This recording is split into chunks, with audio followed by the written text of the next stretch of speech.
Thank you. Hello, good afternoon, everybody. I'm calling this session the Board Revision to order and acknowledge that we are in Treaty 1 territory, the home and traditional lands of the Ojibwe, Cree, and Dakota peoples, and the national homeland of the Red River Métis. Our drinking water comes from Shoal Lake 40 First Nation Treaty 3 territory. My name is Harvey Diamond. With me today are Jerry Arnell and Kent Seelan. The City of Winnipeg Assessment Department is represented by Cam Wong, and our administrator is Twinkle Sharma.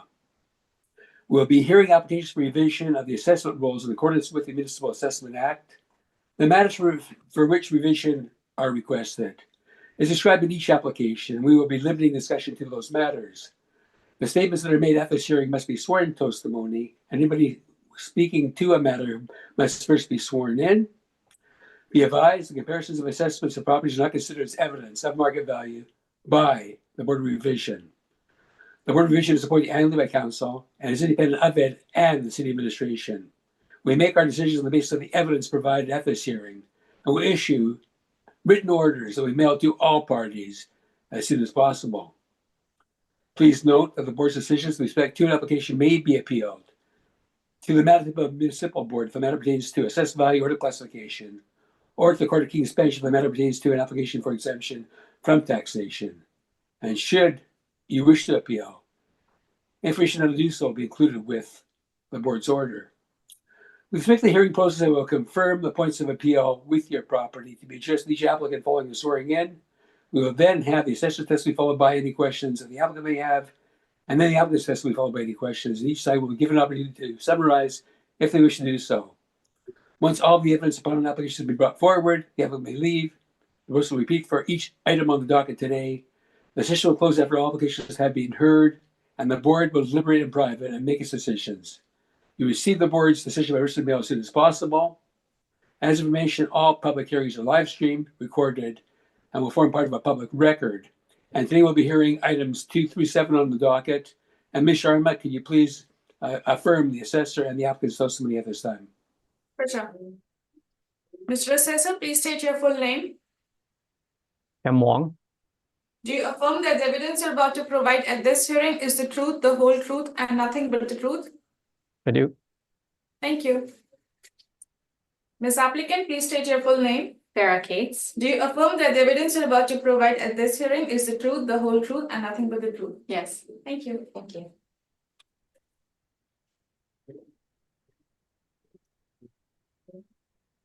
Okay. So our first property then is the property that is located at 3389 Pembina Highway. It's number 2 on our docket and number 2. And Mr. Wong, when you're ready, you can proceed. Okay. The subject property is 3389 Pembina Highway. The file number is 24-2874. The roll number is 030-317-90000. The roll year is 2025, and the assessed value is $7,455,000.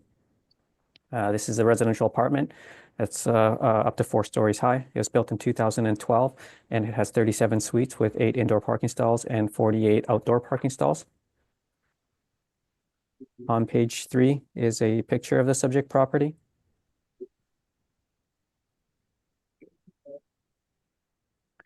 With its location located just south of the south perimeter on Pembina Highway. On page 4 is some information on the subject property.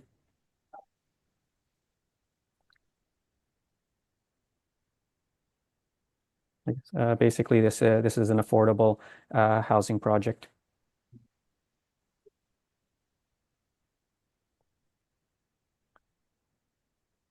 On page 5 is our income valuation summary. We used average rents of $1,452 to get a potential income of $644,000. We used a 3.1% vacancy to get an effective gross income of $624,000. And we used a 43% expense ratio to get a net operating income of $354,000. Capped at 4.75%, we have an estimated market value of $7,455,000, which is about $201,000 per unit and $106 a square foot, $136 a square foot.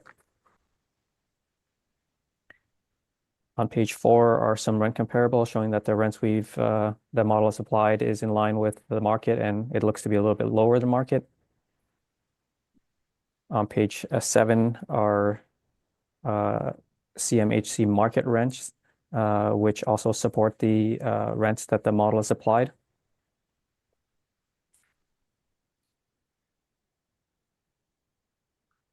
On page 8 are some comparable sales of newer construction properties. The sales range from about 265,000 per unit to about 281,000 per unit, and $266 a square foot to $321 a square foot. These sales support the subject's assessed value at $201,000 per unit and $137 per square foot. On page 9 is information on how we derived our cap rates, and on page 10 are some cap rate sales that range from 3.46 to 5.74%. The cap rates are calculated stabilizing the income and expenses from the 3 years prior to the date of the sale, and that's been done for every property on the chart.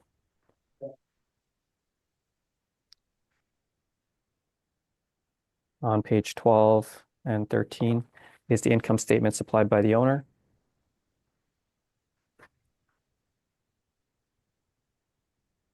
On page 14 is the CMHC market rents report.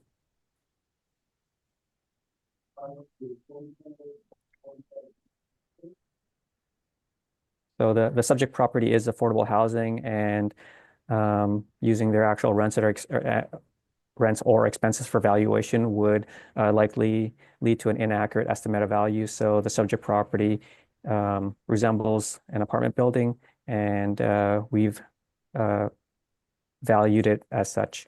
So we've defaulted to the model parameters, which are based off of market information.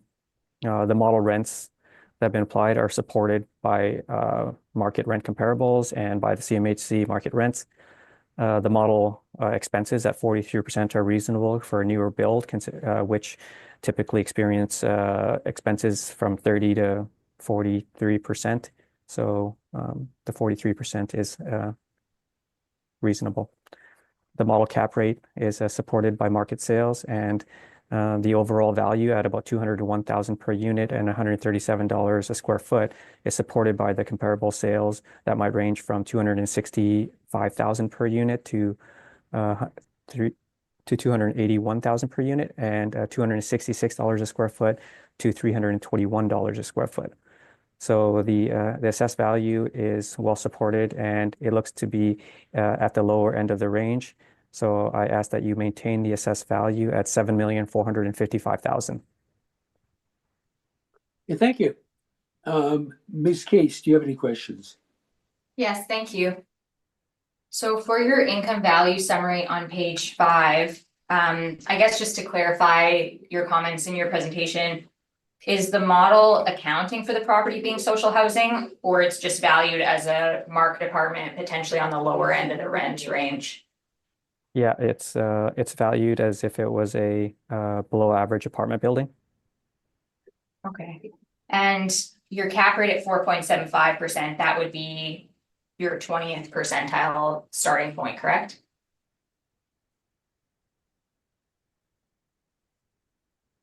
It's right on the 20th percentile. Okay.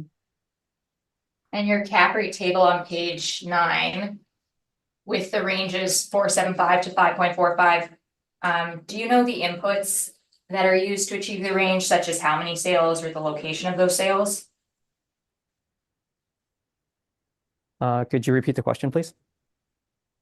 On page 9, your cap rate table ranges 4.75 to 5.45. Do you know how many sales are used to achieve that range, or the location of the sales, or any other information? I don't know the sales. Those are the model 20th and 80th percentiles, and I don't know which sales were utilized for those determinations. Okay. And then your cap rate sales on page 10, you just provide the final values, not the workups. Is that correct? Yeah, we haven't provided the workups, but the all the cap rates have been stabilized over with the 3 years income and expense information for the 3 years prior to the sale. Okay, thank you. That would conclude my questions, and then I also have some cap rate rebuttal when we get there. Thank you. Thank you. Mr. Arnell, do you have any questions? Just clarification on your page 10. So on your comparables, you're saying you used 3 years of actuals to get to these cap rates? Correct. Okay, thank you. That's all I had. Thank you. Mr. Seeland, any questions? Yes, have you inspected this building? I actually have. I was actually the one that put this building onto the assessment roll way back when. What would you say the condition is of this building presently? Or at the reference date? I actually have not inspected it recently, so I can only assume that it is in reasonable condition, but I haven't been there recently. You mentioned that the value was based on below average apartment building, but your cap rate's at 4.75% Mhm. From the model, but it's below average. The cap rate is probably right at the at 4.75. There are other cap rates of newer builds that are 4.5, 4.8. And I think the cap rates in and around that area are fine. I think where this property gets treated as if it was a below average apartment is with rents that are a little bit low. The rents that have been applied are a little bit lower than market, and the expenses are a little bit higher than market. Typical expenses for newer builds, like I said, it might range from about 30 to 45%. And so it's the 43% that's been applied is on the higher end of the range for newer builds. And also, when you look at the cap rate in isolation, it might seem like it looks like a normal cap rate, and it is. But when you consider that the rents that have been applied are a little bit lower, the expenses that have been applied are a little bit higher, and then when you look at the overall value, which is about 200,000 per unit, it's definitely on the low end of the range compared to other newer properties that have sold. And so I believe that even though the cap rate at 4.75 does seem to be, I guess, fairly normal, the overall value is indeed at the lower end of the range for newer apartment buildings. Thank you. That's all my questions, Mr. Chair. Thank you, Mr. Seeland. And I have no questions. So, Ms. Cates, you can proceed, please. Thank you.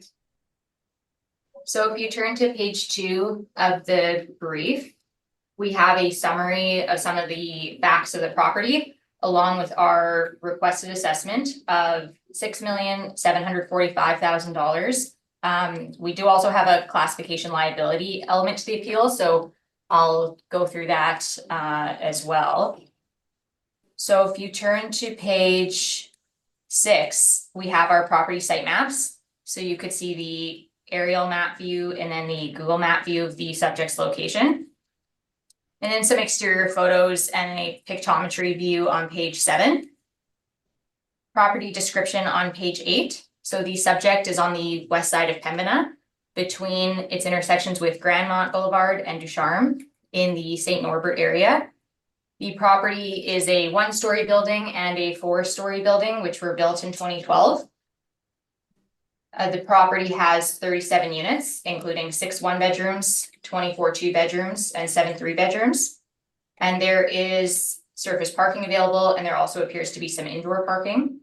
And the property was developed as part of a partnership between 1010 Sinclair and Manitoba Housing in order to provide subsidized housing to individuals with disabilities. And 1010 Sinclair operates and manages the project. So if you turn to page 13, we have the overview of our income approach. So given that the property is social housing, it operates on a rent geared to income basis. So the rents that are actually achieved are not at market. So for reference, given that the rents are based on a proportion of someone's income, someone could just be paying $300 or $400 a month for these units. So given that we know that the assessor's rents are factoring a proportion of CMHC, We're not disputing those rents, and those are $644,843 or $14.52 per unit per month. And the idea with having rents below CMHC is to account for the more basic or utility grade finishes that's typical of subsidized housing, as well. A lot of cases, the units may be smaller. That likely isn't the case here, but the finishes would be lower end. We've also applied a market vacancy of 3.1%. And for expenses, we are not disputing the expense allowance in place of $270,749 or 43.3% of EGI. We have a discussion surrounding our approach to cap rates for social housing on page 14 and 15. So the idea is that these properties don't really transact in the market. And when they do, they typically have a lot of atypical conditions associated. So we start at a market cap rate and then adjust upwards for any risk factors that may be in place. And that's supported by text from the Appraisal Institute. As well, there are some board orders that we've referenced that point to the idea that even with lower end income and potentially higher expenses, a cap rate premium may still be warranted. On page 16 and 17, we have a discussion on low income tenancy. So the idea here is that low income tenancy over time will lead to deferred maintenance because the properties don't earn enough operating revenues to cover their operating expenses. So they are reliant on government funding to remain operational. But what they don't have the funding to do is then those preventative repair and maintenance items that would typically be done in market apartments because they'd be incentivized to do so. And so over time, we see these issues build and the severity of these issues build. And I just have some other facts here surrounding deferred maintenance in the Manitoba housing portfolio overall. So on page 18, we have our cap rate for the subject. So our base cap rate for a newer build would be 5%. We note that the property is wood frame. There are 2 buildings on site. We are assuming that the condition is probably above average or good since it is a newer build. And I'm just doing a small adjustment, 5.25%. Even though it is a newer property, we know that over time, these buildings will deteriorate at a faster rate than market housing based on the reasons described. So we're just doing a slight cap rate adjustment to 5.25%. On page 20, I have the breakdown. So we're using a net operating income of $354,104 with a cap rate of 5.25%. Gives an indicated value of $6,745,000 rounded. I've also provided our standalone cap rate study in terms of our rationale for how we get to our base cap rates. So that's also there for your review. Essentially, we look to market information in terms of what the brokers are saying for cap rates. We've also reviewed the assessors' cap rate ranges, and then based on publicly available market information, as well as interviews with the purchasers, we've been able to then calculate our own cap rates. So that's what we've used as our base cap rates, and all those calculations are there for your review. So on page 21, in regard to classification, we would request a class code change to 40S, given that the property is managed and operated by 1010 Sinclair, which is a registered charity that's providing support services to people with disabilities in the city. We are requesting under section 23(1)(e), charitable relief for aged, indigent, or sick persons. And I put the excerpt from the Municipal Act in the appendix. And then I've also included some other information about the organization and their programs in the appendix. So the appendix starts on page 23. So I have the Municipal Act excerpt, and then just a bit more about the company, their charities page, and just some overall information about the property. So page 31, it talks about the property being a partnership between the two. And then the rest of the appendix would just be further support for our social housing adjustments for cap rates. And that would conclude my presentation. Thank you. Thank you. Mr. Wong, any questions? No questions. Thank you. Thank you. Mr. Seaton, any questions? No questions at this time, Mr. Chair. Thank you. Thank you. Mr. Nell, do you have any questions? Just one. So you indicate that this is like maybe a low cost build, but this is a pretty fancy building, basically built for disabilities, right? Yeah, So- like when I look at the exterior photos, like on page 7, you probably wouldn't be able to tell that it's social housing just from those exteriors. I don't know if I'd agree that it would be fancy, as typically social housing, since they are trying to house as many people as possible, it is still gonna be like a lower cost construction. But yeah, they've definitely taken into account in the design that they wanted to house individuals with disabilities, so the units are larger and they have more of those features available. Well, they've even got geothermal heat and air conditioning, correct?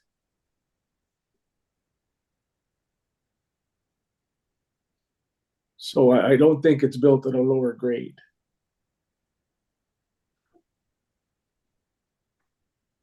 That's all I had. Thanks. Okay. Okay, and Ms. Kate, you're claiming that it qualifies to be school tax exempt. Who is the registered owner of the property? Manitoba Housing would be the owner. Is Manitoba Housing a registered charity?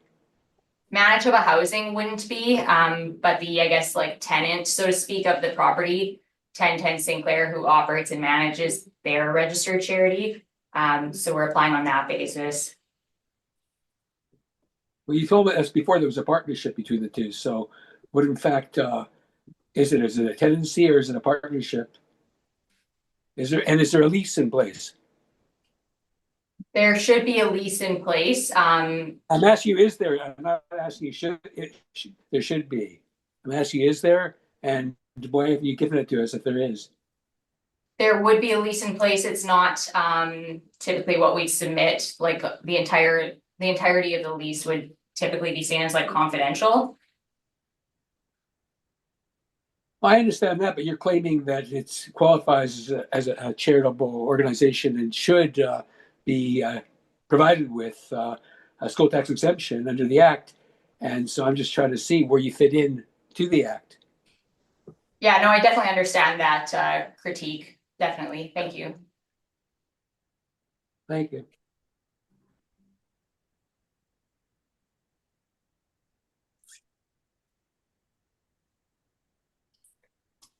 And I noticed on the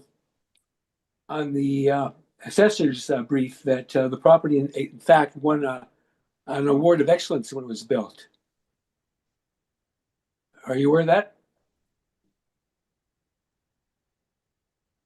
What page? I'll just try to find that. I think it was page 4 of the assessor's brief. Yeah, it looks like it was nominated based on presumably its features toward like access in terms of housing people with disabilities. So yeah, I hadn't seen this when I was prepping my brief, but yeah, looking at it now, you can see it here. So I would suggest to you, you don't have to agree with me, of course, and maybe you won't, but this is not normal social housing. I would agree, yeah, because they had the goal of housing people with disabilities, the units would be larger than typical, have other features that wouldn't be typical in standard social housing. So yeah, I would agree.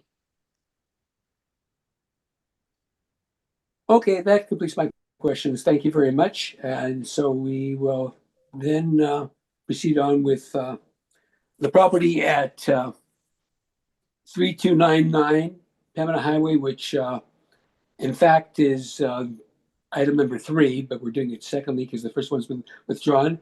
And I note that Ms. Case, you're requesting that we just confirm the assessment. Actually, Mr. Chair, would we be able to, I guess, go back to, I guess, 33, the subject, 3389 Pembina.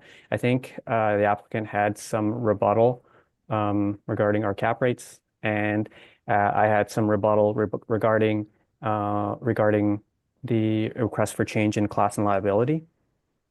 Okay, and that's fair. And sorry, I wasn't aware that there was rebuttal before. So Okay. Have we got the rebuttal to Sharma? Yeah, the applicant rebuttal has been shared on the SharePoint. You can refresh the rebuttal and it will be there. I'm sharing the assessor's rebuttal right now. Okay. Do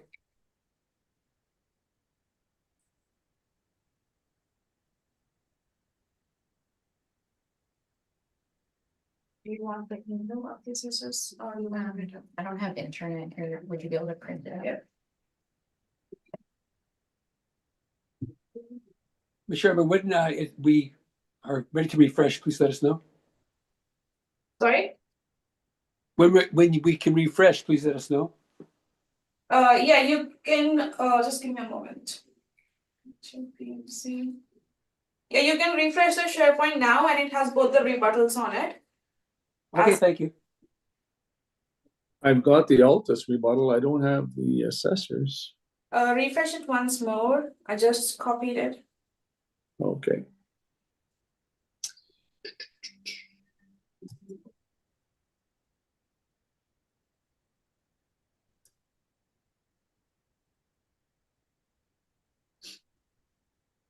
Do everyone have the rebuttals now?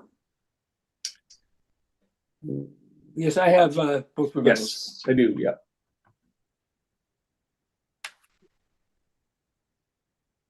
Mr. Sealing? Okay, I see one of them. I'm just looking for the second one. I apologize. So I have A&T rebuttal, item 2.24. What else do I have? Applicant rebuttal. The second one is applicant rebuttal. Gotcha. Okay, I have them both. Thanks so much. Appreciate it. okay. Mr. Wong, I guess we'll let you go ahead with your rebuttal first then. Sorry for interruption. I think Miss Applicant will go for the rebuttal first. According to the meeting proceedings. Okay, I'm sorry if I missed that. I don't usually see two rebuttals, but I'll remember that. Thank you, Ms. Sharma. Ms. Gates, then, will you proceed with your rebuttal? Thank you. So for our rebuttal, if you turn to page 4, so we start by looking at some of the city's cap rates in regard to 3.46% on Sargent and 4.21% on Young. These cap rates are unusually low. They're not really representative of what we'd expect for multifamily in Winnipeg. And given that we don't see the income approach or the supporting data used to get those cap rates, we believe that they should be viewed with some scrutiny. And then in regard to 459 Sargent, as well as 150 Hendon, we looked at the city's cap rates, and based on information that was available to us, based on market information and talks with purchasers, we were able to restabilize those cap rates. So 459 Sargent, we've restabilized at a 5.79, and the stabilization is there to review. And then 150 Hendon on page 7, we've restabilized at a 5.42%. On page 22, 677 Maryland, the city is using the older sale, and there is a more current sale leading up to the reference date. So we believe that that would be more accurate to use. 2390 McPhillips, we note that it was purchased with below market rents. So if someone was looking at the income stream they could potentially get from that property, the cap rate would be higher because they would be getting a higher income stream. And the rest of the rebuttal is just the stabilizations and the documents that we used for those. So I'll just leave my rebuttal presentation there, and I'll just ask that the rebuttal apply to item 2 and also item 7. Thank you. Thank you. Mr. Wong, any questions? No questions. Maybe just a comment regarding their restabilizations, maybe using estimated CMHC rents and Well, the. take a comment. Mr. Wong, right now you're asking questions. I'll let you both make summations if you wish to do so, and you can Sure. do that then. Okay. Right now, it's time to take questions. No questions. Okay, thank you. Mr. Arnell, any questions? No questions. Mr. Sheehan, any questions? No questions, Mr. Chair. Thank you. Thank you. And I don't have any questions either. So, Mr. Wong, you can then proceed now with your rebuttal, and then after, I'll let you both have a summation on this matter. Okay? Yeah. If you, unfortunately, I didn't number the pages. on my document, but there's only 3 pages, so it should be okay. But if you go to page 2, I believe this property, which is owned by Manitoba Housing and Renewal Corporation, is under the Housing and Renewal Corporation Act, and in the Manitoba Housing Renewal and Corporation Act, the properties owned by the province, they pay a grant in lieu of taxes, as indicated on my page 2 in terms of that section. It just says, in lieu of payment of taxes, the corporation, which is Manitoba Housing and Renewal Corporation, shall make annually to any municipality or local government district in which land or personal property of the corporation is situated, grants towards the cost of municipal and school services in the amounts fixed by the board. So I just feel that because the property is owned by Manitoba Housing and Renewal Corporation, that the property is grantable, and I feel that the current class and liability is correct. Is correct. Thank you. Any questions, Ms. Cates? Yes, thank you. So in your experience, are there not properties in the city where they're given the school tax exemption based on the tenants, not just the owner? I'm not aware of all the properties. As far as I know, the properties that are owned by Manitoba Housing are grantable, as far as I know. But are you aware there's other Manitoba Housing properties in the city that do have the 40S exemption based on tenancy? I'm not aware. Okay, thank you. That would conclude my questions. Thank you. Mr. Sheathen, any questions? No questions, Mr. Chair. Thank you. Okay, thank you. Mr. Arnell, do you have any questions? No questions, thanks. And I don't either. So I'll allow you both then to make summations. And Ms. Cates, I'll let you go first since you were the last to give evidence. I think I've made all my points. I don't need a summation. Thank you. Thank you. Mr. Wong, if you have a summation, you can make it now. Yeah, I guess just maybe a quick one regarding the cap rate information from the applicant and ours. Our cap rates are calculated using stabilized income over 3 years, so they're actual rents and expenses in place, whereas the applicants recalculated cap rates are using estimated incomes, which which may or may not be achieved. So I just feel that I just wanted to make that point. Okay, thank you.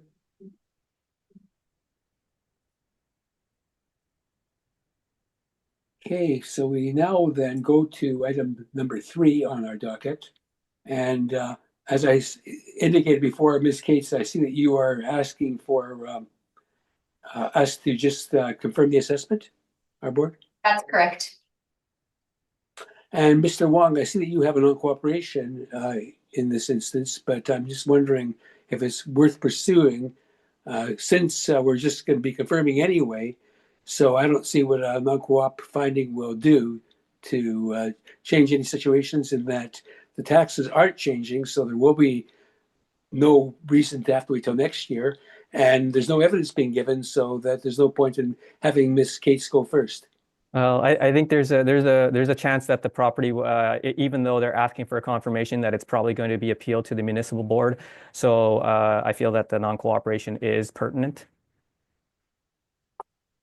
Okay, well, we'll have to make a determination then whether we'll take us through it then, and Yeah. then we'll make a decision. Okay. If you go to my page 2, you can see that the property owner didn't respond to our request for information for the 2022 year of information. Typically, we ask all commercial property owners of apartment buildings to submit income and expense information, and the owner of the subject property didn't do so, and so that's the reason that we're seeking non-cooperation. And if you turn to my page 10. Okay. Yeah, you can see. So on page 10 was the assessment notice. So it was the assessment notice that was appealed, and you could see that the mailing address is 500 191 Lombard Avenue, and so that's the mailing address that we have on file. And if you go to page 13, that was our second request for information.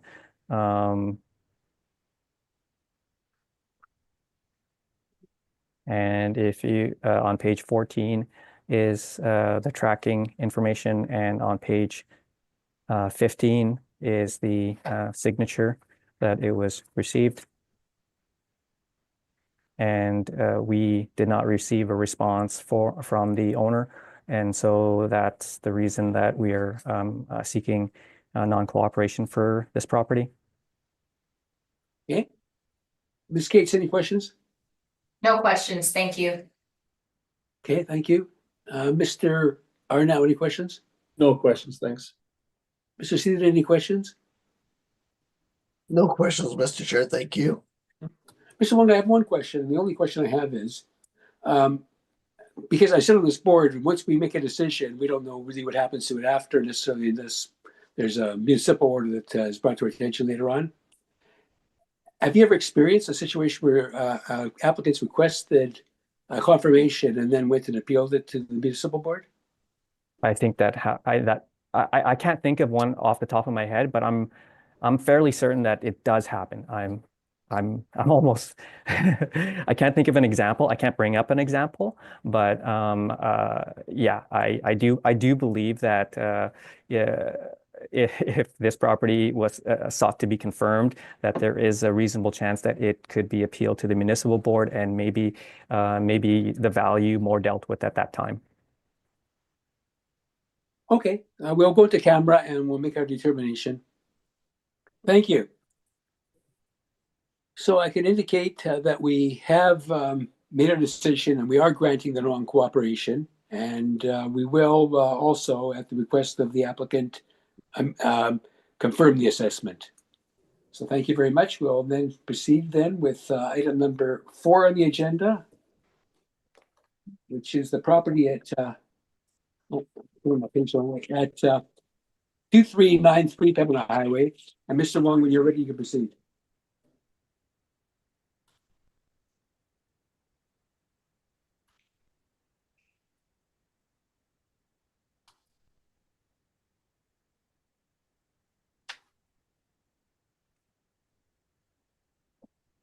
Mr. Wong, we cannot hear you. You are on mute.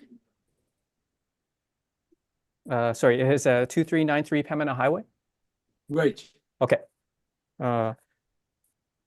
The subject property is 2393 Pembina Highway. The file number is 24-2784. The roll number is 030-629-24000. The roll year is 2025, and the assessed value is 11,071,000. But I'm providing a recommendation that the value be revised to 10,672,000. And I believe that the applicant is in agreement, agrees with the value. Okay, it's pretty close to what the applicant was asking for, so I'm not surprised. That's correct, Ms. Cates. You are going to accept the recommendation of 10,672,000. Yes, Okay, and you indicated, you showed in your brief how you arrived at that. So I don't have any questions, but I'll check with my panel members. Mr. Arnall, do you have any questions? No questions, thanks. Mr. Sealand, do you have any questions? No questions, Mr. Chair. Thank you. Thank you. Okay, so recommendation will be put forward.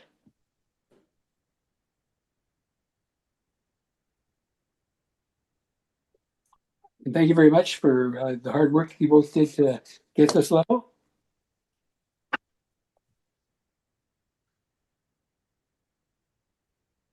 And making our work easier at the same time.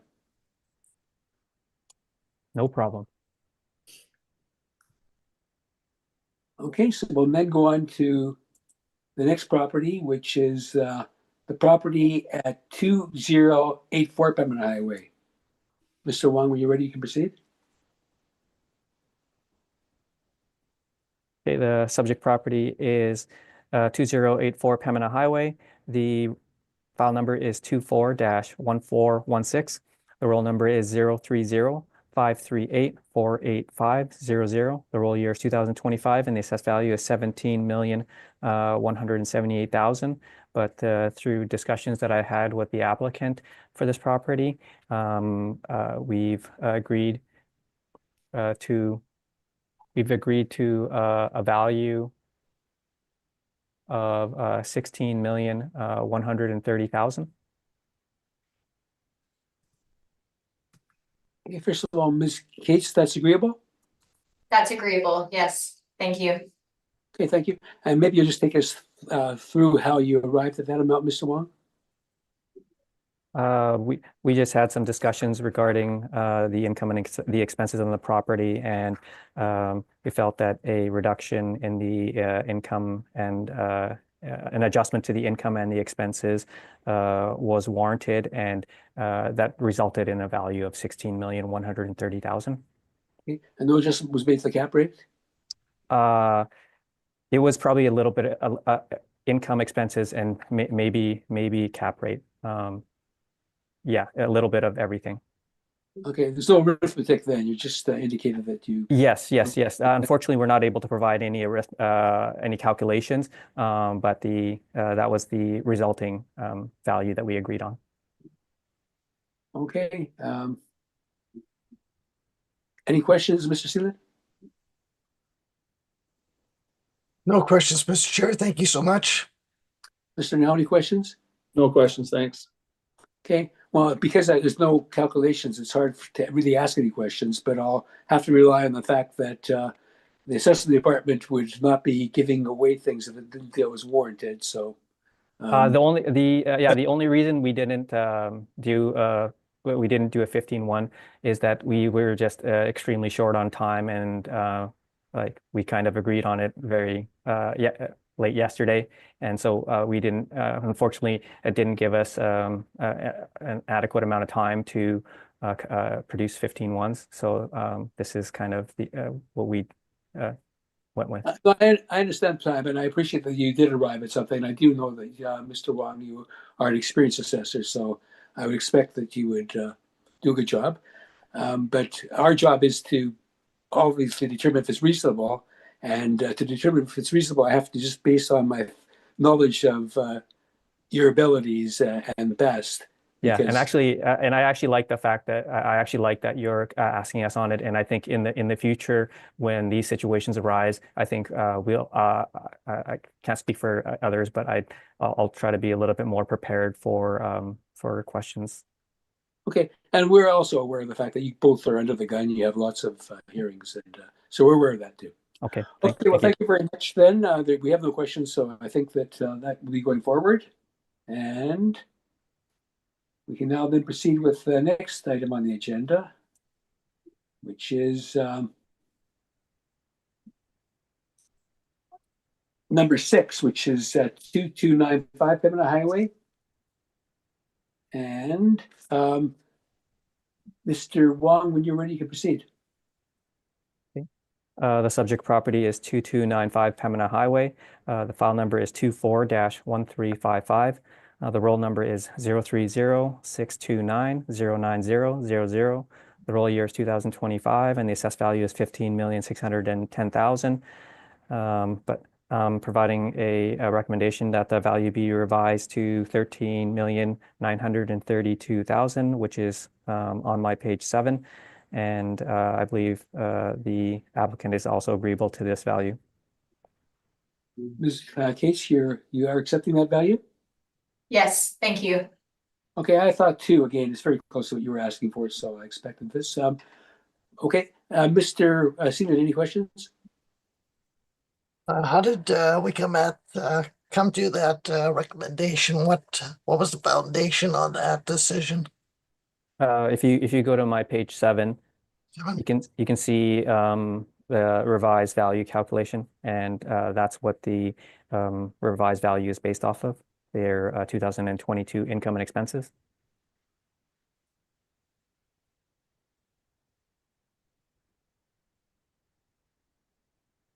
Thank you. I appreciate it. That's all my questions, Mr. Chair. Thank you. Mr. Arnell, do you have any questions? No questions, thanks. Thank you. And I've reviewed your page 7, so thank you. You've clarified that. And as Ms. Cates has accepted it, we will then go on to the last matter on our agenda today, which is number 7. And that is the property at 285 Pembina Highway. And Mr. Wong, when you're ready, you can proceed. Yes, thank you. The subject property is 285 Pembina Highway. The file number is 24-2872. The roll number is 120-214-56100. The roll year is 2025, and the assessed value is 689,000 for the exempt portion, and 8,380,000 for the grantable portion. This is a residential multi-use property that's 6 stories high. It was built in 1975, and it has 200 suites with no outdoor parking. On page 3 is a picture of the subject property with its location, just on Pembina Highway near Confusion Corner.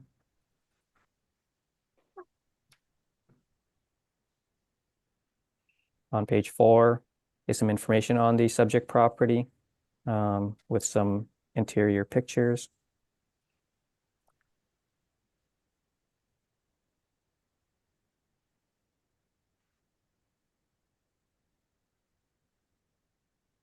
So just the description on page 4 is that previously known as the Deaf Center, located at 285 Pembina in Winnipeg, is an independent living residence, and applicants must be one or more of the following, which is 18 years of age, if deaf or hard of hearing, 55 years or older, and students enrolled in deaf studies programs.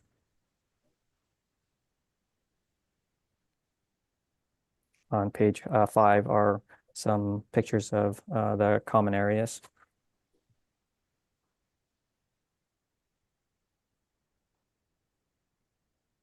On page 6, I'll just go over the apartment portion. The average rent is $822, which gives a potential of $888,000. We used a 3.2% vacancy to get an effective gross income of $859,000, and we used a 51% expense ratio to get a net operating income of $418,000. Capped at 5.5%, we have an estimated market value of $7,608,000, and you can see that there's a $772,000 adjustment. That would be for the personal care home portion, which is valued based off of cost. So the adjustment is just adding on the cost portion of the property to the overall value, giving an overall value of $8,380,000.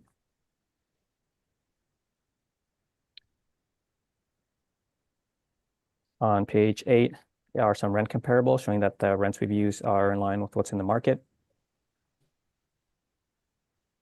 On page 9 are CMHC market rents, which also support the rents that have the models applied.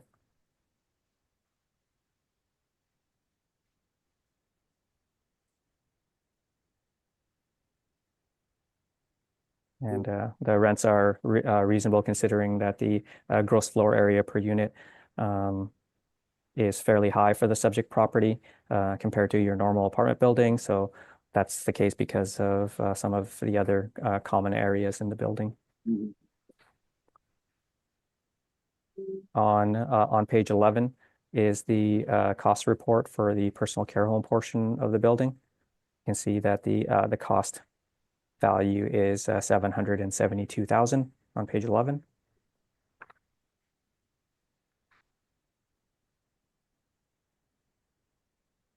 On page 12 and 13 is information on how we derive our cap rates and cap rate sales that range from 3.46 to 5.74%.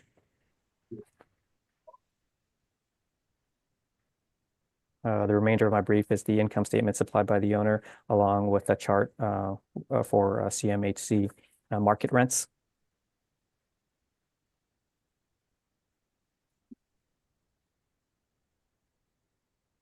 So the subject property is affordable housing. It's a unique property, but using their actual income and expenses would likely lead to an inaccurate estimate of value. So we've valued this as if it were a below average apartment building. The model rents that have been applied are supported by rent comparables and by CMHC market rents. The cap rate, the model cap rate is supported by market sales. And when you look at the overall value at about 93,000 per unit and about $74 a square foot, in my experience, this is definitely at the lower end of the range, especially considering the property is a well-maintained 1975 building situated on Pembina Highway with a large gross floor area per unit. So I feel that the value is well supported and it is reasonable. So I ask that you maintain the assessed value at $9,069,000. Thank you. Ms. Cates, any questions? Yes, thank you. So I'm just looking at your pages 8 and 9 where you talk about the gross floor area per unit. So it's listed here as 1348, but based on the large amount of common area at this property, and the fact that it's mostly bachelors, you would agree that that doesn't actually translate to the unit sizes, correct? Oh, no, it definitely does not translate to the unit size, but it's just an indication that there are other common areas in the building. So it's not just, I guess, comprised of a bunch of small units. Okay, thank you. That would conclude my questions. Thank you. Mr. Arnell, any questions? No questions, thanks. Mr. Seaton, any questions? No questions, Mr. Chair. Thank you. Okay, I've got a couple questions, Mr. Wong. First of all, I do note that it indicates that Ms. Cates actually took you there. 1,348 is more than double the size of any of your comparisons. Have you inspected this building and do you know that there's as much common area as there is units? Unfortunately, I have not inspected the subject property, and so I can't speak for it for sure. But like in my experience with these types of properties, where the gross floor area per unit is larger than normal, it's either the units are larger, which in this case it's not, because they're comprised of mostly bachelors, or there's a decent amount of common areas, sometimes dining areas or recreational areas, and so it's just an indication that there is more to this property than just small bachelor units. That's fine. Okay, and I noticed that the city in their information is indicated there's 90 suites in total, 75 bachelor units and 15 one-bedrooms. Yeah. Oh, And wow. Ms. Cates indicated her information that there's actually 100 bachelors and 16 one-bedrooms. Did you note that? I actually didn't note that, but I just noted on the front page of my brief that it says 200 units, which is unfortunately it seems to be it doesn't reconcile with what I have on my page 6, which is normally the correct page. Okay, yeah, it says 90. As I said, Ms. Cates indicated hers that there are 100 bachelors and 16 one-bedroom. And I'm wondering if that's the case. Would that account maybe why it shows such a large area per suite, because you divided by 90 instead of 116? Yeah, that would definitely contribute to I guess that number being If that's higher. the case, but certainly there's different information in different places. So I'm just pointing that out. Yeah, no, we're definitely. I'm gonna have to make a note of this to make sure that we inspect this property, just to make sure that we understand what it is in terms of at least the basics in terms of the unit counts. And Okay, that completes my questions. Then, Ms. Cates, you can proceed with your evidence. Thank you. So if you turn to page 2, we have our requested assessment. So we are not in dispute with the PCH unit adjustment of 772,000 or the exempt daycare portion of 689,000. We're just looking at the class 20, and we're requesting a revised value of $6,695,000. If you turn to page 4, under the scope of work, I did visit the property with a member of the assessment department on May 2nd, 2023. We did an interior and exterior inspection. On page 6, we have the property site maps. And then some exterior photos from the front and the back on page 7. On page 8, we have a property description. So the subject is on the west side of Pembina, between its intersections with Jesse and Warsaw in the Earl Grey area. It is a 6-story building built in the mid-70s. We noted from our records 116 units, 100 bachelors, 16 one-bedroom. Of the bachelor suites, I was advised on the site visit that 25% of them are referred to as hostel suites because they don't have a full kitchen. So they have a mini fridge and microwave only. And then at the property, there is some surface and covered parking. So the property is the former deaf center. It currently operates as a seniors apartment, select floors as a personal care home.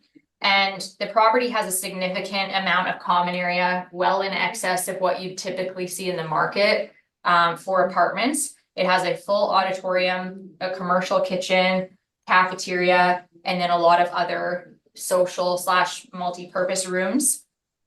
And then there's also a daycare on the main floor. That is the retail space that you saw in the valuation. So if you turn to page 13, we have the overview of our income approach. So I would just echo the same comments regarding rents, vacancy expenses, as was mentioned in the prior Manitoba housing property. So the NOI is not in dispute. We have the discussion cap rates for social housing, pages 14 through 17. So if you could just turn to page 18. So we are applying a higher cap rate at 6.25%. Typically for a property in a good location of this age group, we would look at starting at a 5.5%. But I would note that there is an atypical design in terms of all that excess of common area mentioned.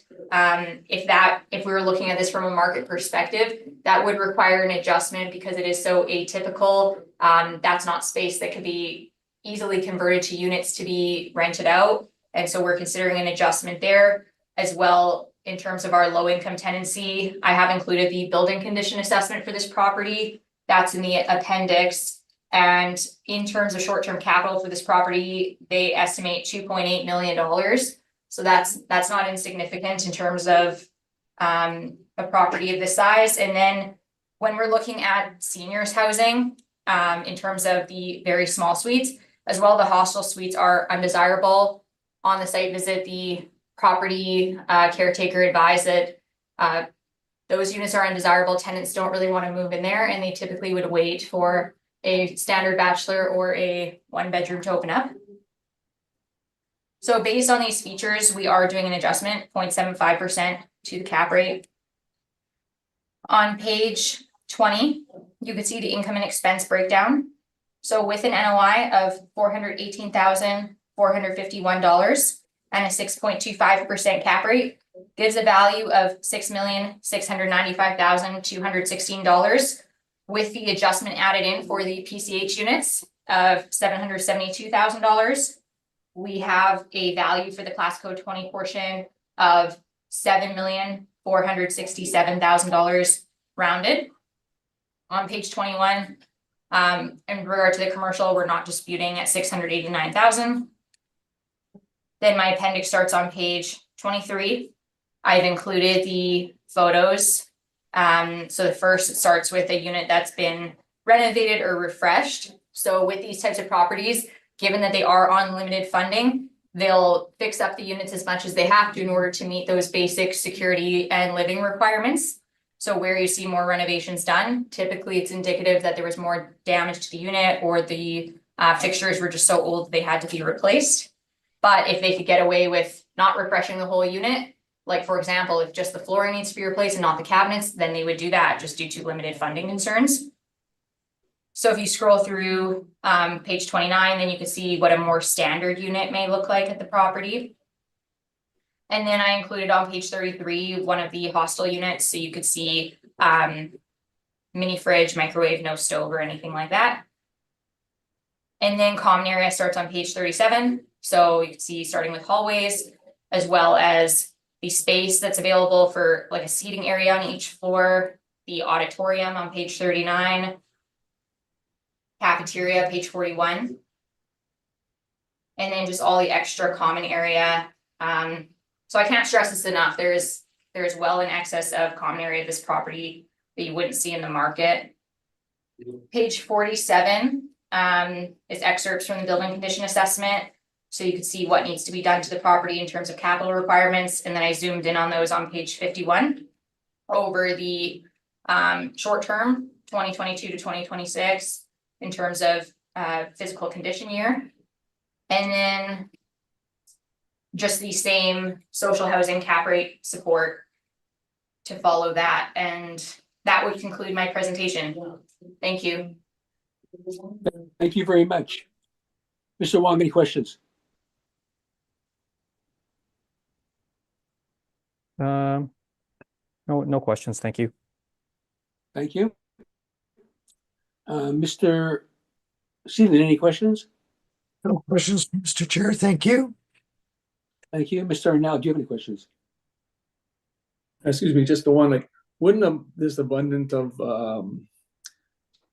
common area be a bonus to the seniors that live there? Yeah, in terms of the property as it stands, like typically when we're looking at seniors housing, they do have more common area than what would be seen in the market. This one has quite a bit more than would be seen at other seniors housing. So yes, it would be a bonus to the current use. But if we're looking at it as a market perspective, if someone bought this to have it as a market apartment, then it would be seen as a functional obsolescence, something that would be very hard, if not impossible, or just very costly to change. And that's not really space that they would be able to easily convert to units to then get rental income from, versus a property of the same size where it was all filled with units. So that would be kind of the perspective for this analysis, because we're looking at the property as if it's market, but then making adjustments to account for social housing and other features. Okay, that's all I had. Thank you. Thank you. Ms. Cates, you've simply defaulted to the potential income that the assessment department had from the model, correct? That's correct. And the reason is that the rents that are achieved here may be somewhat lower since they're subsidized to people who qualify for subsidized housing. Yes, exactly. Typically, the rents at these properties are very low since they're about 25 to 30% of income. So it's not unusual to see it at like $300 a month. So yeah, we would typically default to the income by the model to get a market rate. Okay, and the model had 90 suites, and according to your information, there's actually 116. Can you explain that? This is the information that we got when we went to the site visit and what we had on file. So that's what I used. I hadn't realized at the time of submission that the city had a different breakdown. We typically just default to what's in our files, and since we visited the property recently, I used that information. Okay, and if it has 26 more suites, though, the model would actually have had a significantly higher model rental, wouldn't it? Because it calculated based on 90, not 126. Yeah, it's definitely a good possibility, but I would suggest that the rent we're using on a per suite amount in the $600-700 range probably makes more sense, considering that it's mostly bachelors and they are very small. Okay, that's my questions then. Thank you. So thank you very much. This is the last item that we're to hear today. So I'm going to close this hearing. We will render our decisions very, very soon. And thank you both for your attendances. Thank you for the submissions. And thank you also for the cooperation in resolving so many of them. Yeah, you're welcome. Thank you. Yeah. Thank you. Yeah, thanks to all the panel members. Thanks, Farah, and the secretary, who unfortunately is not in the room. Have a great day. You too. Take Go care. on.